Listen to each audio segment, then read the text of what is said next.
Big boss മലയാളത്തിന്റെ ചരിത്രത്തിൽ ആദ്യമായിട്ട് വോട്ട് ചോദിച്ചൊരു അഭ്യർത്ഥന നടത്തിയതിന്റെ പേരിൽ ലാലേട്ടന്റെ മുന്നിൽ നിന്ന് ഉരുകിയ ഒരു മത്സരാർത്ഥിയാണെന്ന് തോന്നുന്നു രേണുസുതി. ഇപ്പോ ഇന്നത്തെ എപ്പിസോഡിനകത്ത് ലാലേട്ടൻ രേണുസുതിയെ ശരിക്കും ക്വസ്റ്റ്യൻ ചെയ്യുന്നുണ്ട് ഈ ഒരു കാര്യത്തിന്റെ പേരിൽ.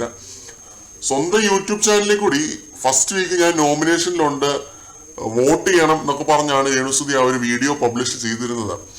ഇത് ലാലേട്ടൻ ഇത് ചോദിക്കുന്നതിന് മുമ്പ് തന്നെ കുറച്ച് ആളുകളെ ഹൗസിലേക്ക് കയറ്റി വിട്ടിട്ട് സെർച്ച് ചെയ്യിപ്പിച്ചു, ബെഡ്റൂമും കാര്യങ്ങളും ഒക്കെ. എന്നുവെച്ചാൽ രേണുസുതി അകത്ത് ഫോൺ കൊണ്ടുപോയിട്ടുണ്ടോ എന്നൊക്കെ പരിശോധിക്കാൻ വേണ്ടിയാണെന്ന് ലാലേട്ടൻ തന്നെ പറഞ്ഞു. എന്നിട്ട് പിന്നെ ക്വസ്റ്റ്യൻ ചെയ്തു, 50 ദിവസത്തേതും ഉണ്ടോ, അത് കഴിഞ്ഞിട്ടുള്ള അടുത്ത ആഴ്ചത്തേക്കുണ്ടോ എന്നൊക്കെ ഉള്ളത് ചോദിച്ചു. വളരെ കാഷ്വൽ രീതിയിലാണ് ചോദിച്ചത്. ഇപ്പൊ ഫസ്റ്റ് വീക്ക് ആണല്ലോ, അപ്പൊ വെറുതെ വഴക്ക് പറയുന്നത് ശരിയല്ല എന്ന് ഓർത്തുകൊണ്ടായിരിക്കാം മേ ബി. എന്തു തന്നെയായാലും രേണുസുതിയെ നല്ല രീതിയിൽ തന്നെ ഈ ഒരു കാര്യത്തിന്റെ പേരിൽ ക്വസ്റ്റ്യൻ ചെയ്തു. പിന്നെ ഫസ്റ്റ് വീക്ക് നോമിനേഷനിൽ വരുമെന്ന് ഉറപ്പായിരുന്നത് കൊണ്ടാണ് രേണുസുതി അങ്ങനെ ഒരു വീഡിയോ പബ്ലിഷ് ചെയ്തതെന്ന് പറയുന്നുണ്ട്.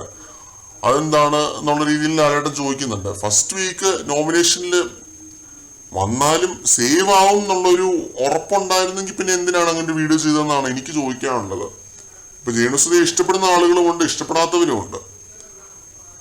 അപ്പൊ അങ്ങനെ ഒരു വീഡിയോയുടെ ഒരാവശ്യവും ഇല്ലായിരുന്നു എന്നാണ് എനിക്ക് തോന്നുന്നത്. ലാലേട്ടൻ പറഞ്ഞ പോലെ ഇതൊരു തരത്തിലൊരു പൈറസി തന്നെയാണ്, ഒരു രസം കൊല്ലുന്ന ഒരു പരിപാടിയാണ്. 300-400 പേര് വർക്ക് ചെയ്യുന്ന ഒരു സംഭവമാണല്ലോ ഈ ബിഗ് ബോസ് എന്ന് പറയുന്നത്. അപ്പൊ ഇങ്ങനെയുള്ള കാര്യങ്ങൾ ചെയ്യാതിരിക്കുക എന്നുള്ള ഒരു കാര്യമാണ് ലാലേട്ടൻ പറഞ്ഞത്. എനിക്കും ഇത് തന്നെയാണ് പറയാനുള്ളത്. അവിടെ ഇരിക്കുന്ന ആരും തന്നെ ചെയ്യാത്തൊരു കാര്യമായിരുന്നു ഇത്.